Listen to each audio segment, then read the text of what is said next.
Visakha railway zone ఏర్పాటు చేస్తూ కేంద్రం గెజిట్ నోటిఫికేషన్ జారీ చేసింది. 2026 జూన్ 1 నుంచి విశాఖ కేంద్రంగా సౌత్ కోస్ట్ రైల్వే జోన్ ఏర్పాటు చేస్తూ గెజిట్ జారీ చేసింది. మరింత సమాచారం మా ప్రతినిధి ఆదిత్య పవన్ అడిగి తెలుసుకుందాం. ఆదిత్య పవన్, జోన్ కు సంబంధించి కార్యాలయ నిర్మాణం, మౌలిక సదుపాయాల కల్పన ఎంతవరకు వచ్చింది?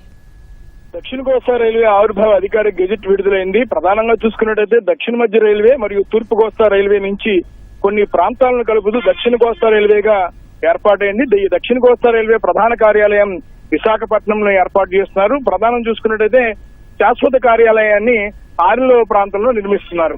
శాశ్వత కార్యాలయం నిర్మాణం అయ్యే సమయం వరకు కూడా దక్షిణ కోస్తా రైల్వే సంబంధించిన కార్యకలాపాలన్నీ జూన్ 1 నుంచి ప్రారంభమవుతాయి. కాబట్టి ఇప్పటికే అశ్విని వైష్ణవ్ ప్రకటన చేశారు.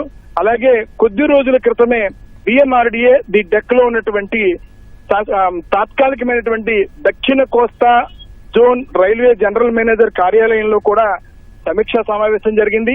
ఈ సమీక్షా సమావేశంలో కూడా ఈ అంశాన్ని ప్రత్యేకంగా చర్చించారు. ప్రధానంగా చూసుకున్నట్టయితే పలాస, ఇచ్చాపురం విశాఖ డివిజన్ గా మార్చి చేశారు. ఇచ్చాపురం, దువ్వాడ, విజయనగరం, దుప్పాడ, పర్లాకిమిడి, బొబ్బిలి, సాలూరు, సింహాచలం, వడ్లపూడి, విశాఖ, జగ్గయ్యపాలెం ఈ ప్రాంతాలను, ఈ లైన్లన్నీ కూడా కొంత రాయగడ లైన్లకు, కొన్ని తూర్పు కోస్తా రైల్వేగా ఉన్నాయి. వీటన్నిటినీ కూడా మిళితం చేస్తూ సుమారుగా 463 కిలోమీటర్లు ప్రస్తుతం ఇదంతా కూడా విశాఖ డివిజన్ గా దక్షిణ కోస్తా రైల్వేలో విలీనం చేశారు. ప్రధానంగా చూసుకున్నట్టయితే జోన్ ఏర్పడడం వల్ల ఉపాధి అవకాశాలు కలుగుతాయి. ఎందుకంటే దక్షిణ మధ్య రైల్వే సంబంధించినటువంటి కూడా సికింద్రాబాద్ కేంద్రంగా నడుస్తుంది. తూర్పు కోస్తా రైల్వే కేంద్రం అంతా కూడా భువనేశ్వర్ లో నడుస్తుంది.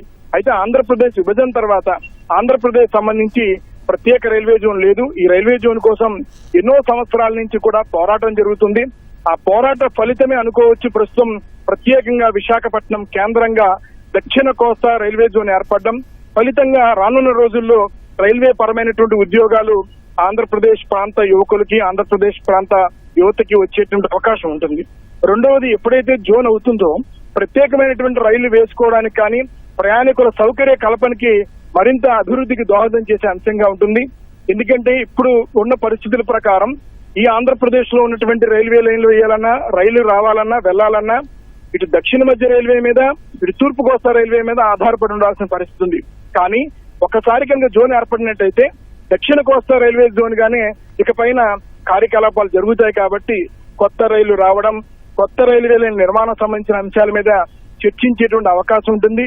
ముఖ్యంగా ఇక్కడ ఉన్నటువంటి ప్రజాప్రతినిధులు, ఆంధ్రప్రదేశ్ లో ఉన్నటువంటి పార్లమెంట్ సభ్యులు కావచ్చు, స్థానిక ప్రజాప్రతినిధులు కావచ్చు, వారు ప్రజల యొక్క అంశాలను నేరుగా రైల్వేకి తెలియజేయచ్చు. దక్షిణ కోస్తా రైల్వేకి తెలియజేసి ప్రజల అవసరాలకు తగ్గట్టుగా తగినటువంటి మరిన్ని సౌకర్యాలు పెంచుకునే అవకాశం ఉంది. ఇప్పటికే ఆంధ్రప్రదేశ్ ఉన్నటువంటి చాలా రైల్వే స్టేషన్లు అమృత్ రైల్వే స్టేషన్ గా మారుస్తున్నారు. సుమారుగా ఒక్కొక్క రైల్వే స్టేషన్ కి 50 నుంచి 100 కోట్ల రూపాయలను వెచ్చించి వాటిని అభివృద్ధి చేయడం, అలాగే రానున్న రోజుల్లో వాణిజ్యపరమైనటువంటి అవకాశాలని, అవసరాన్ని పెంచి మరింత ఆదాయాన్ని పెంచేటువంటి అంశాన్ని కూడా రైల్వే అధికారులు పరిశీలిస్తున్నారు. ఇప్పటికే విశాఖపట్నంలో జరిగినటువంటి దక్షిణ కోస్తా రైల్వే జోన్ ఏర్పాటు సమీక్షలో ఈ అంశాలన్నీ కూడా ప్రస్తావనకు వచ్చాయి. కొత్త రైళ్లు, కొత్త రైల్వే లైన్లకు సంబంధించిన అంశానికి ప్రత్యేకంగా చర్చించారు. రానున్న రోజుల్లో ప్రయాణికులు తగ్గట్టుగా సరికొత్త రైళ్లు వచ్చే అవకాశం ఉంది, సరికొత్త రైల్వే లైన్లు ఏర్పడే అవకాశం ఉంది. ఇప్పటికే ఇటు ఇచ్చాపురం ప్రాంతం సంబంధించిన వరకు పలాస, ఇచ్చాపురం సంబంధించి ఆ ప్రాంతానికి అభివృద్ధి పరంగా అనేక అంశాలు కూడా చర్చకు వచ్చాయి.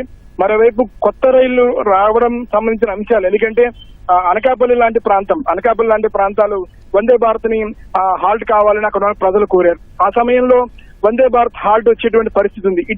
ఇటువంటి అనేక సమస్యలు ఉన్నాయి. వీటన్నిటినీ కూడా తక్షణమే పరిష్కరించుకునే అవకాశం మనకి దక్షిణ కోస్తా జోన్ ఏర్పడిన తర్వాత ఉండే అవకాశం ఉంది. ముఖ్యంగా వాల్తేరు డివిజన్ కాకుండా విశాఖ డివిజన్ గా ఆవిర్భావం జరిగింది. అనేక వాణిజ్యపరమైనటువంటి ప్రయోజనాలు, రైల్వే ప్రయాణికులకి అనేక సౌకర్యాల గురించి కూడా ఏర్పడే అవకాశం ఉంది. చాలా చిరకాలంగా అనేక సంవత్సరాల నుంచి విశాఖ కేంద్రంగా ప్రత్యేక రైల్వే జోన్ ఏర్పాటు చేయండి అనేటువంటి పోరాటం సంబంధించినంత కూడా ఫలితం వచ్చిందనుకోవచ్చు. చాలా ప్రయోజనాలు రైల్వే పరంగా రాష్ట్ర వ్యాప్తంగా అద్భుతమైనటువంటి అభివృద్ధి జరిగే అవకాశం ఉంటుంది. రైట్, ధన్యవాదాలు ఆదిత్య పవన్.